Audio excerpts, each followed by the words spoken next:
आपका स्वागत है मेरे चैनल भगवान की कथाएं में। और सुने दशा माता की कहानी। नल नाम का एक राजा था। वह प्रजा का पूरा ध्यान रखता था और प्रजा भी उसे बहुत मान देती थी। उसकी रानी का नाम दमयंती था और वह बहुत धार्मिक प्रवृत्ति की थी। उनके 2 पुत्र थे। एक बार रानी ने दशा माता का व्रत किया और 10 गांठों वाला कच्चे सूत का डोरा गले में पहना। राजा की नजर उस डोरे पर पड़ी तो उसे अच्छा नहीं लगा और उसने डोरे को तोड़कर फेंक दिया। इससे दशा माता क्रुद्ध हो गई। कुछ ही समय बाद शत्रु राजा ने आक्रमण करके राजा नल को परास्त कर दिया और उनकी सारी धन संपत्ति पर अधिकार कर लिया। नल, दमयंती और उनके पुत्र बेघर हो गए। पूरा परिवार इधर उधर भटकने लगा। कुछ ही समय में उनके वस्त्र मैले कुचैले हो गए और कई जगह से फट गए। भूख से बच्चे व्याकुल होने लगे। चलते चलते उन्हें एक बंजारों की टोली मिली। बंजारों ने दया करके बच्चों को खाना, कपड़े वगैरह दिए। राजा ने निवेदन करके बच्चों को बंजारों के साथ छोड़ दिया ताकि वे सुरक्षित रहें। राजा नल ने उन्हें अपना परिचय नहीं दिया। राजा रानी आगे बढ़े। रास्ते में राजा की बहन का ससुराल वाला गांव आया।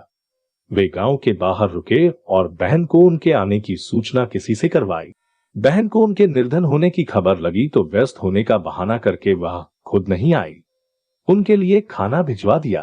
राजा ने खाना खा लिया पर रानी ने नहीं खाया। उसे रखकर जमीन में गाड़ दिया। राजा रानी आगे बढ़े। चलते चलते एक सरोवर के पास पहुंचे। वहां पता चला कि पास में गरीब लोगों को खाना खिलाया जा रहा है। राजा ने रानी से कहा कि तुम यहाँ विश्राम करो, मैं खाना लेकर आता हूँ। राजा पत्तल में खाना लेकर आ रहा था। रास्ते में एक चील ने झपट्टा मारा तो सारा खाना गिर गया। राजा रानी भूखे ही रह गए। उनका मन खिन्न हो गया और वे आगे बढ़ गए। शाम को एक गांव में पहुंचे। वहां एक सेठ के मकान में उन्हें आश्रय मिला। वे वहां रुक गए। सेठानी जल्दी उठकर स्नान करके पूजा करती थी। उस दिन नहाने से पहले सेठानी गले से नौलखा हार निकाल कर नहाने गई तो एक मोर हार को चोंच में दबाकर उड़ा ले गया। सेठानी वापस आई। हार नहीं मिला तो शक नल, दमयंती पर गया।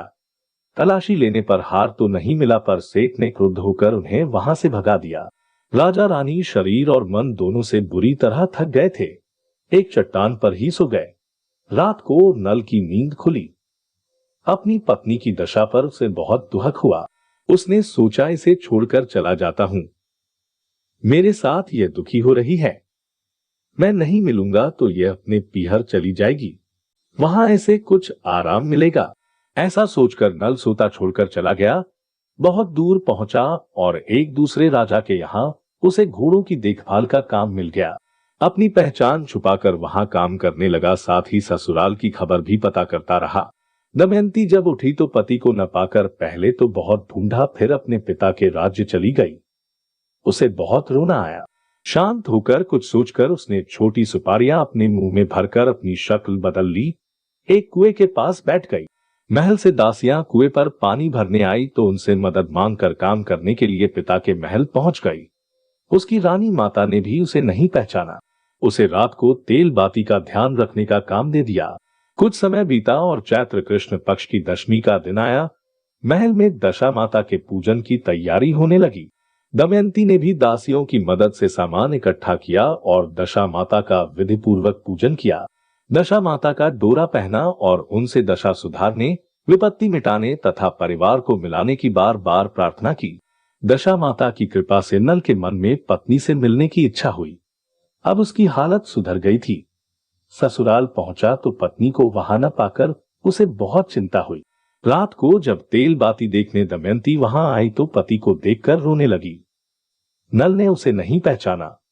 उसने सुपारी मुंह से थूक दी। नल ने उसे पहचान लिया। नल ने उसकी आप बीती सुनी और दमयंती के माता पिता को भी सारी बात बता दी। उन्हें वहां पाकर माता पिता को बहुत खुशी हुई और उन्हें कहा, जितना चाहो आराम से रहो। कुछ समय नल और दमयंती वहां आराम से रहे, फिर अपने राज्य के लिए चल पड़े। दमयंती के पिता ने उन्हें बहुत सा धन और रथ व कुछ सैनिक आदि देकर विदा किया। रास्ते में सेठ के यहाँ पहुंचे तो सेठ सेठानी लज्जित होकर माफी मांगने लगे। उन्होंने बताया कि नौलखा हार दूसरे दिन ही पेड़ पर लटका मिल गया था। नल ने अपनी पहचान बताई तो सेठ ने उनका बहुत आदर सत्कार किया। विदा होकर आगे गए तो बंजारों की टोली मिली। अपने दोनों पुत्रों को वहां से अपने साथ लेकर और बंजारों को कुछ धन देकर वे अपने राज्य की ओर चल पड़े। रास्ते में बहन की ससुराल पड़ी। बहन को अपने किए पर बहुत पश्चाताप हुआ। उसने अपने भाई भाभी से माफी मांगी और आदर पूर्वक अपने घर ले जाकर खूब भगत की। वहां से विदा होकर अपने राज्य की सीमा पर पहुंचे तो प्रजा को अपने प्रिय राजा रानी के आने का समाचार मिला और सारी प्रजा अपने राजा रानी के स्वागत के लिए उमड़ पड़ी।